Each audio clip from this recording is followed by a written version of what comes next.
RCF.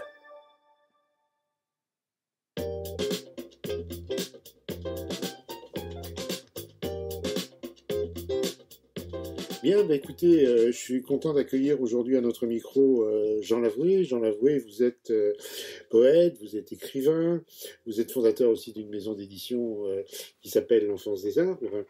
Et là, vous sortez deux ouvrages, l'un qui est consacré à la poésie en Bretagne, l'autre qui est un itinéraire intellectuel et spirituel avec Jean Sullivan. On va plutôt parler là de votre livre concernant les poètes.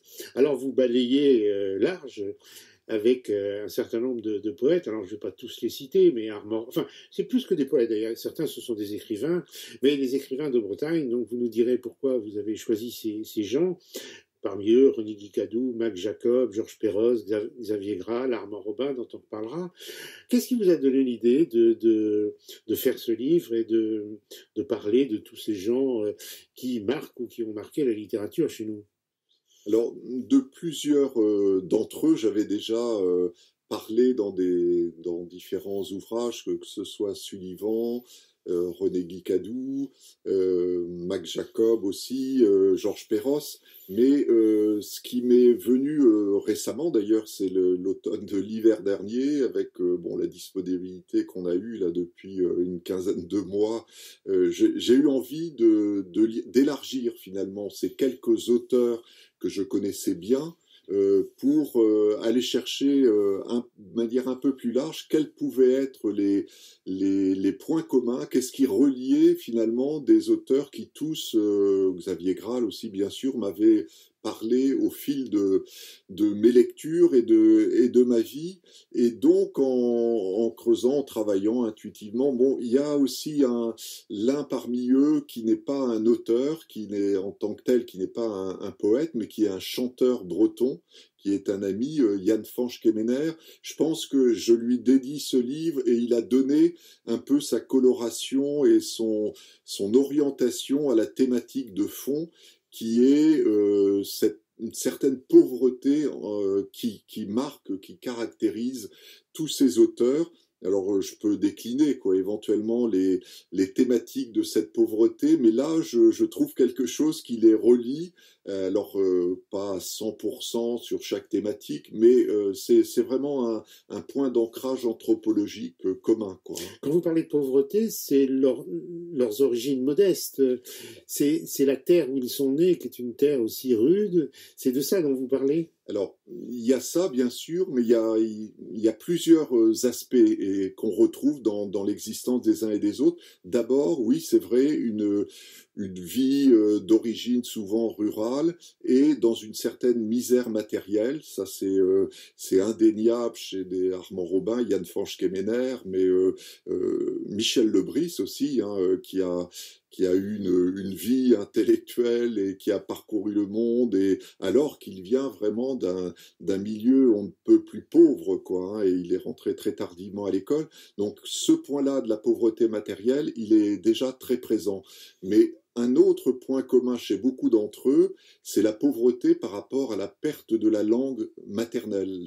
Le breton, certains l'ont retrouvé comme Angela Duval ou Yann Fanch-Kemener, mais la plupart ont ça a été sacrifié, quoi, pour Armand Robin, Guilvic, etc. Et ça laisse une trace aussi, une blessure, que j'ai essayé d'explorer chez les uns et les autres. La terre d'origine, la matrice effectivement de cette nature de Bretagne, très malmenée aussi au cours de la première moitié ou au milieu du XXe siècle par l'industrialisation de l'agriculture. Ça marque aussi Michel Lebris, ces salauds de touristes, comme il dit, ou encore Angela Duval.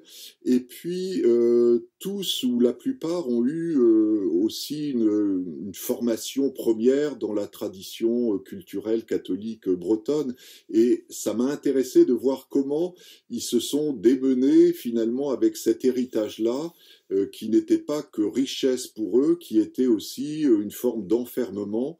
Et donc les uns et les autres ont trouvé des parcours vers le communisme pour Guilvig, vers des formes d'agnosticisme pour Armand Robin, mais la trace finalement de la culture d'origine reste très présente. Et puis sur les aspects de pauvreté, je dirais que pour tous, pour beaucoup, il y a des éléments comme ce qui traverse beaucoup de nos vies, de traumatisme, de drame, de deuil, mais parfois beaucoup plus marqués chez certains d'entre eux, comme chez Armand Robin, que je développe un peu dans ce livre, ou des deuils comme chez Perros, que j'avais déjà abordé, même Sullivan à la mort de son père. Donc il y a aussi ce fond d'une pauvreté liée à l'intime, quoi. Alors, on reviendra un petit peu sur Armand Robin et Georges Perros. On ne peut pas parler de tous les poètes que vous, ou tous les écrivains ou chanteurs que vous évoquez dans votre livre, Les Voix de Bretagne. Et il y a quelqu'un dont je me suis dit, mais qu'est-ce qu'il fait là, Max Jacob?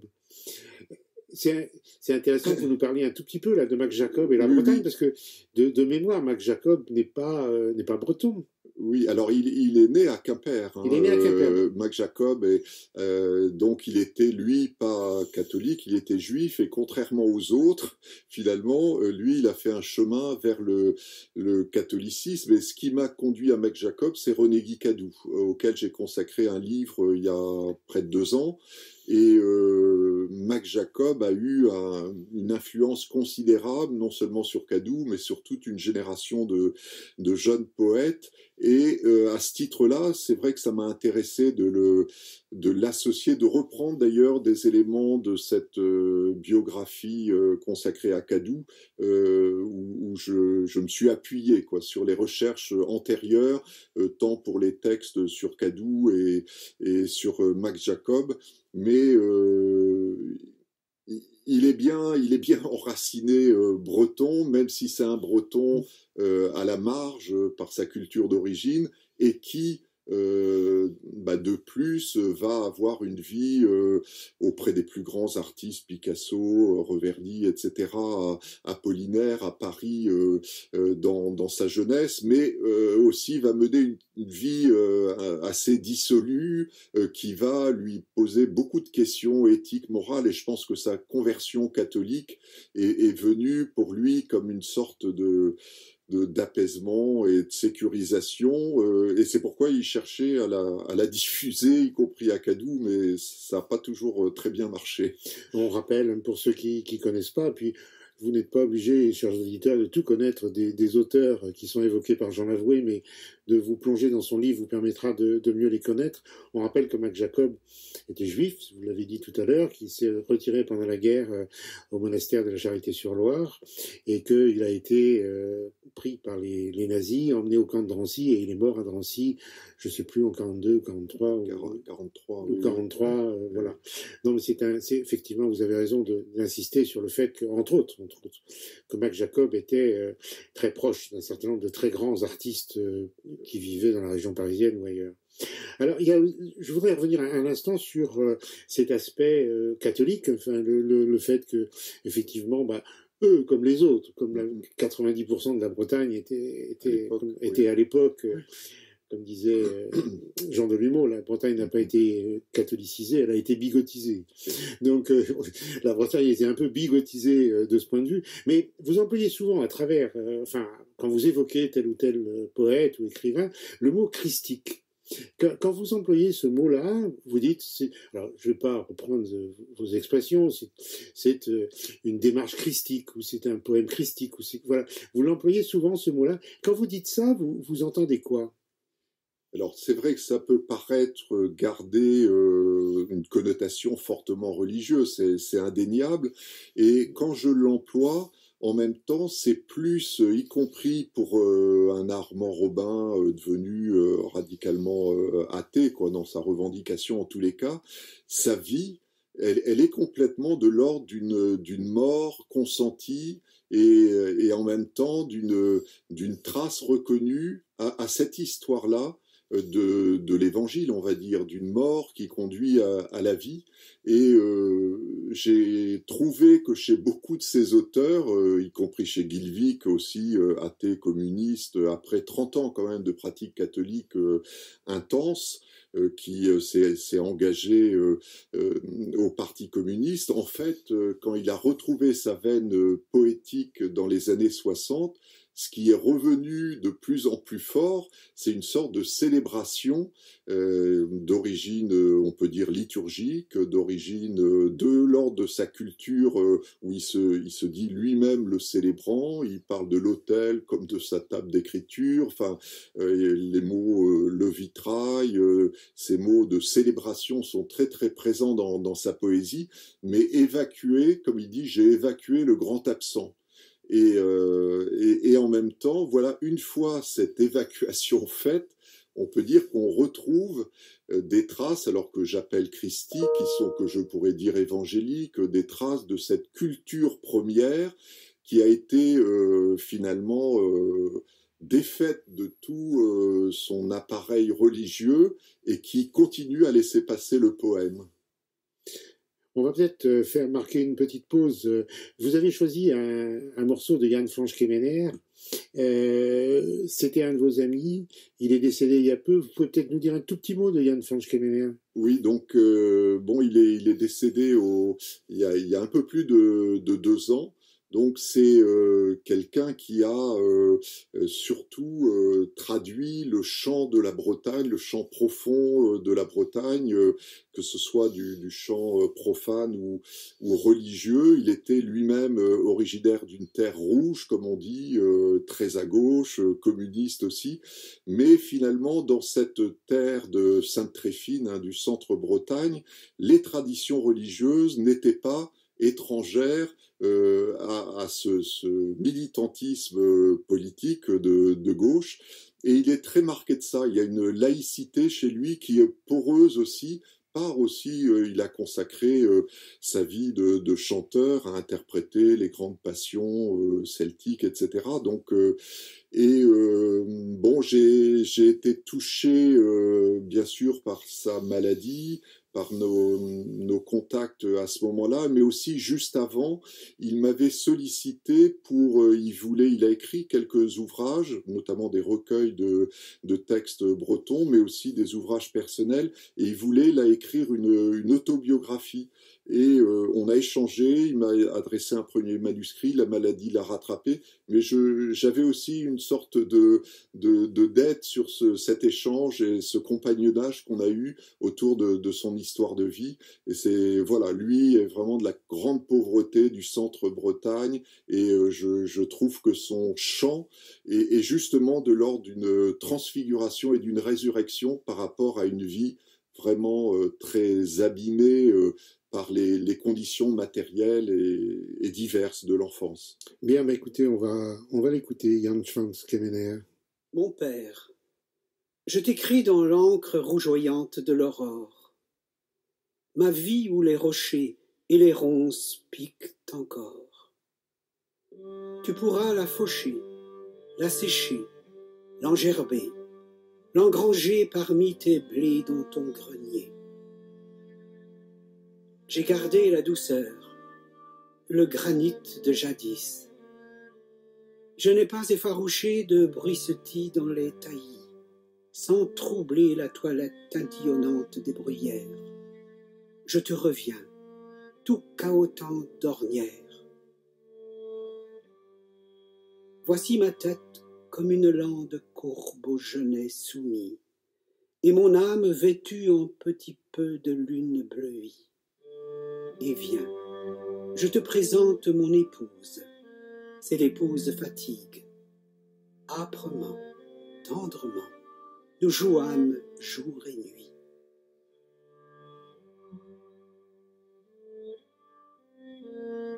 Je suis resté le chêne, la fontaine et le hou de chez nous, les moutons et les bœufs, sous leurs pieds roux et mous, me piétinent sourdement, lourdement, me délivrent de ces risibles coquelicots que sont mes livres.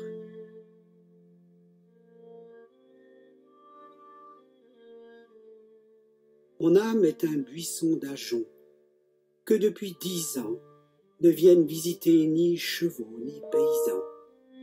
Et pourtant, tu le sais, les poulains à pleines dents me mangent lentement, chaudement, tendrement. Mes poèmes, ne les regarde pas d'un œil trop gros. Je n'ai pas écrasé du réel sous mes mots. Ils sont trèfles trempés jusqu'à larges bras, très droits, à vastes faux jabas. Et tous sont du peuple, ont la foi. Mon arère oscillante et délicate de poète, je la conduis, pas fière, dans les souches hypocrites et criardes des images, je titube. C'est un cheval bruissant, de harnais et de pas fidèles, qui finit mon chant. Père, je suis allé plus loin qu'à nous il n'est permis. Ils me disent poète et savant.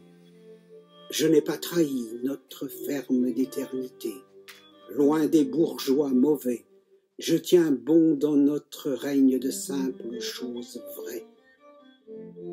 Les feignants près de moi disent, le feignant, c'est lui. Les méchants désarmés s'écrient, le méchant, c'est lui. Et moi, pour qu'ils en vivent, je leur livrais gratis l'âme du peuple, sa douceur, sa grandeur, son granit.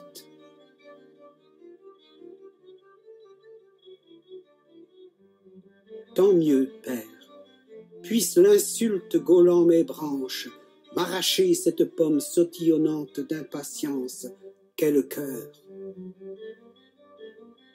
Je veux rouler en fruits blessés jusqu'aux pieds d'autrui, éclaboussant mon instant l'herbe en d'autres vies.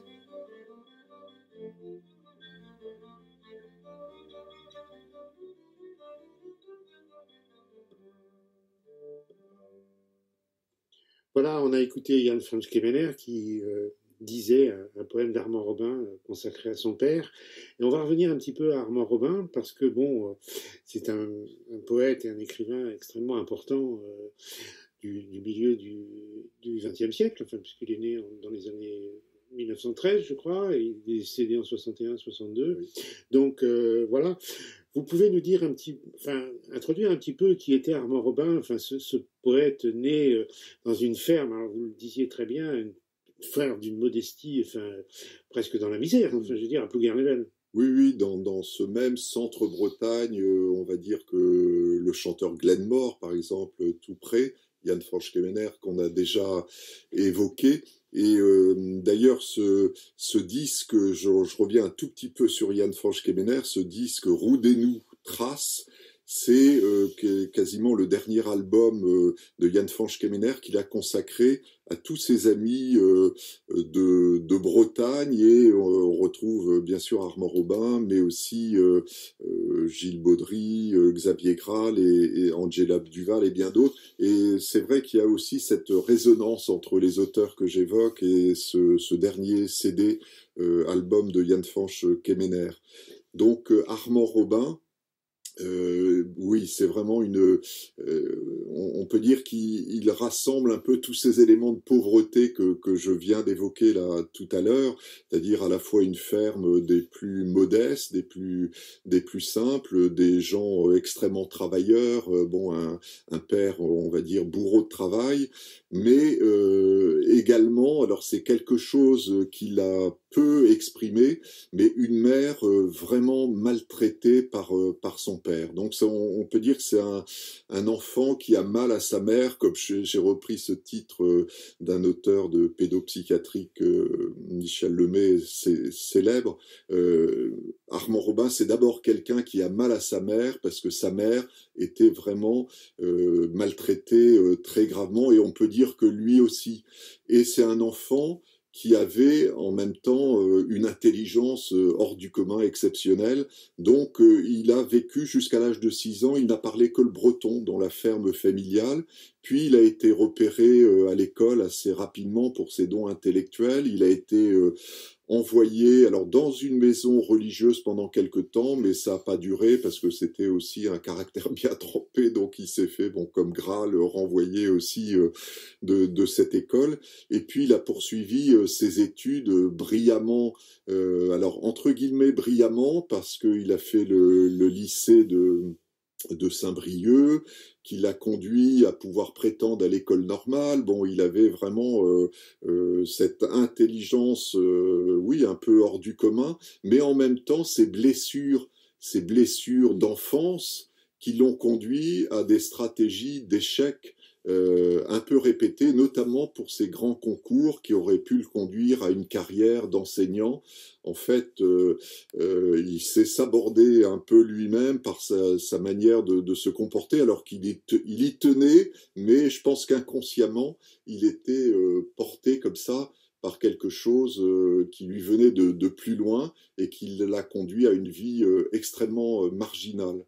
Mais alors, c'est un poète, un écrivain immense. On ne se rend pas compte aujourd'hui de la place qu'occupait Armand Robin, même de son vivant, puisque bon, il avait plein de connaissances chez Gallimard. Enfin, je parle de ça parce que et aussi de son travail de traducteur. Alors, faut savoir, enfin, vous décrivez très bien dans votre livre que ce qui a été une des choses, enfin deux choses qui ont été déterminantes chez lui, c'est un voyage en URSS avant André Gide, où il revient complètement brisé parce qu'il se rend bien compte que c'est un régime totalitaire où la misère est encore plus miséreuse qu'avant les tsars, et puis parce que c'est quelqu'un qui parle 30 langues et qui va se mettre à écouter les voix du monde. Ça, c'est comme et à donner à toutes les ambassades, à un certain nombre d'ambassades dans Paris, ces traductions des nouvelles qui lui arrivent d'ailleurs.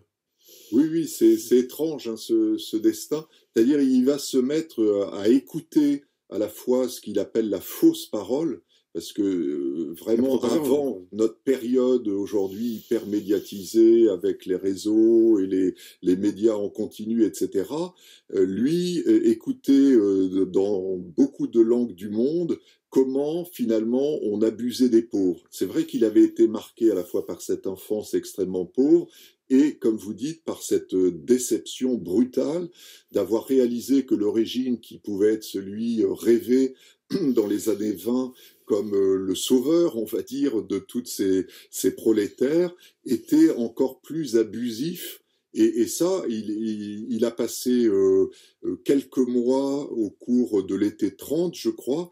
Il a mis 2-3 ans à s'autoriser à se dire à lui-même, à reconnaître ce qu'il y avait vu, et c'est à son maître Jean Guéhenno qu'il va écrire bon, une lettre déchirante, un aveu sur le fait qu'il pourra jamais plus être celui qu'il avait rêvé d'être au regard de ce qu'il a découvert. Et donc il va consacrer sa vie, c'est vrai, à tous les pauvres abusés par les régimes capitalistes, mais aussi par les régimes qui se prétendaient leur venir en aide, et cette vocation de se mettre à l'écoute d'une part des radios, pour effectivement servir quelques institutions, mais aussi à traduire. Alors il dit non traduire les non-traductions d'Armand Robin, c'est une manière de dire que c'est pas au plus près du texte d'origine, on va dire, mais c'est au plus près du rythme de la langue et de ce que lui-même porte comme poésie au cœur et qu'il aura gardé toute sa vie, parce que c'est un immense poète qui a un seul livre qui a été publié de son vivant en poésie, Ma vie sans moi, qui a un seul roman qui a été publié, et puis 2 ou 3 poèmes qu'on peut considérer comme le testament d'Armand Robin, dont cette lettre à son père qu'on vient d'écouter, parce que tout l'effort intérieur d'Armand Robin va être finalement d'arriver à pardonner à son père. Cette lettre qu'on vient d'entendre, elle est vraiment bouleversante, parce qu'elle porte cette aveu de... Lui, il aurait voulu rester un travailleur pauvre parmi les pauvres. Et finalement, il s'est condamné lui-même à être un travailleur au service des pauvres par ses écoutes nocturnes indéfinies de toutes les langues et par ses traductions aussi. Et voilà, il essaye de faire comprendre à son père que lui aussi, il est resté un travailleur. Donc, c'est presque une gageure, enfin c'est presque une honte d'évoquer Armand Robin en si peu de temps, parce que c'est quand même quelqu'un auquel on pourrait consacrer 2 heures sans aucun problème. Un écrivain de la dépossession, ma vie sans moi, le temps qu'il fait, tout paraît banal et en même temps son écriture est absolument phénoménale. Enfin, faut lire absolument Armand Robin si vous avez l'occasion. Un autre personnage de la dépossession aussi, c'est Georges Perros, perdu au bout du bout, à Douarnenez. Papier collé, moi je sais que c'est surtout Papier collé qui m'a marqué en son temps.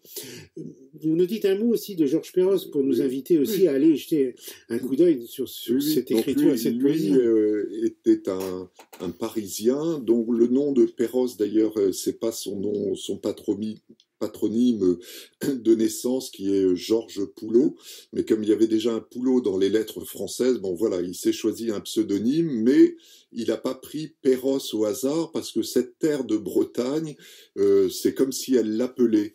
Et j'aime bien ce mot de dépossession que vous utilisez parce que lui, finalement, il n'est pas né dans un milieu pauvre, il est né dans un milieu de Parisiens, mais il a choisi la pauvreté. Bon, il a eu une première carrière au théâtre, bon, il avait du talent, mais il y avait un appel chez lui à se déposséder de toute vie mondaine, de toute vie publique, même d'un succès au théâtre.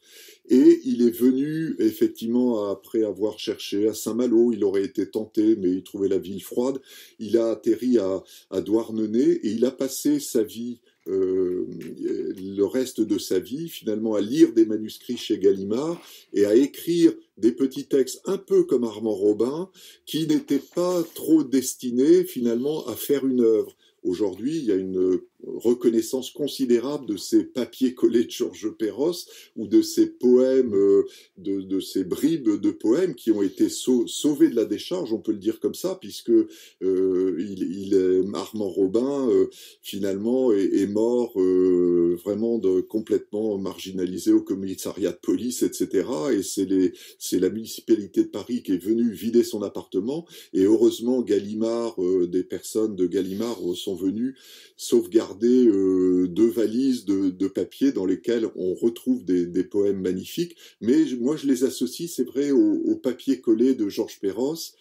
Moi, Georges Perros, j'avais écrit un petit livre sur lui où il en parle aussi beaucoup dans ses différents écrits, poèmes bleus, etc. C'est la question existentielle qui lui est venue par le fait que lui a vécu et son frère jumeau est mort à la naissance. Et là, je crois que c'est quelqu'un qui a voulu rester devant cette question existentielle absolue pour lui. Voilà, oui, encore une fois, on parlerait volontiers longtemps de Georges Perros aussi, qui était tellement amoureux de la Bretagne qu'un jour, arrivant à Saint-Brieuc et s'apercevant qu'il avait une bronchite, il est reparti pour aller à Paris. Il est revenu vite fait à Douarnenez parce qu'il disait mourir à Saint-Brieuc, mourir à Paris, jamais.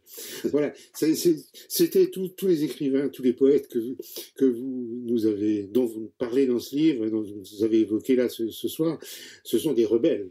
Ce sont des gens qui s'en laissent pas compter. C'est quand même des sacrés caractères.